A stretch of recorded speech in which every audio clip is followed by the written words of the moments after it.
Hello there, this is Paul Black. I'm just bringing an update to my friends, family, and those who will see this on Facebook. Plan on putting it on there. Just an update of where things are at with my cancer. For those of you that may not have known, I found out I had prostate cancer back last year, the beginning of the year last year, and in May of last year my prostate was removed.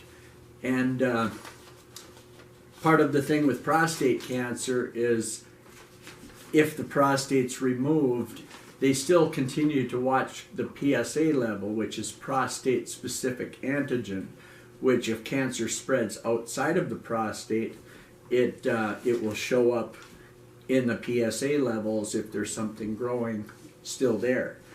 And so initially, my first PSA test after my surgery, I had a PSA of 0.01, which I was really excited about that. I thought, all right, no cancer out there. So my second PSA, which was about 3 months after that, was 0.09, so it was starting to creep up.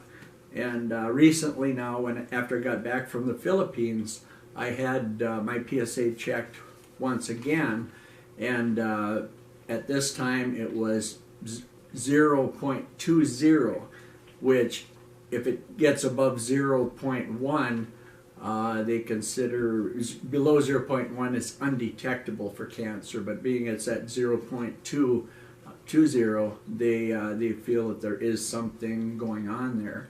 And so initially I had the surgery done at the Mayo Clinic, and they when I had the catheter taken out after the surgery 10 days later, they put me on a hormone therapy called Lupron.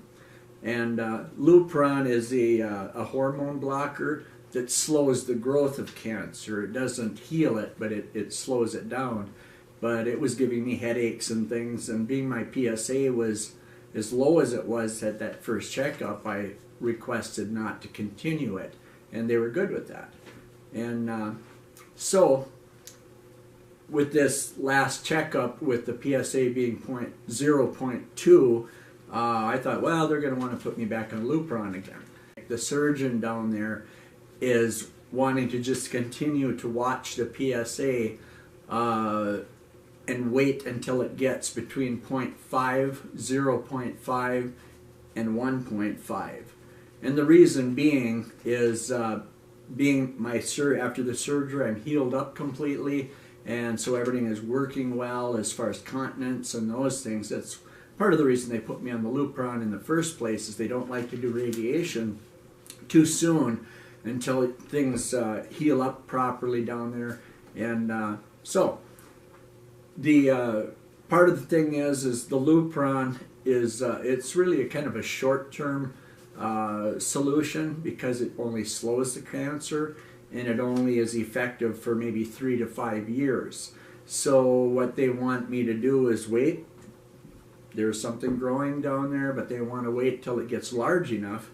That's why they want to wait till it gets to 0.5, or between 0.5 and 1.5, so it gets large enough so it can be picked up on a CT scan, and then use radiation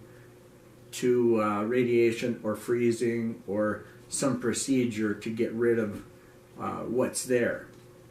And when I had the surgery, the pathology report afterwards had they removed 26 lymph nodes along with the prostate, and there were 5 of 26 that had cancer growth in them. So, and their thinking is maybe there was another lymph node that was missed that still had something going on in it. So that's the hope, is that they're very optimistic that by doing this, it can be cured, get burn out with radiation, or however the procedure they decide is the best in my case to get rid of it.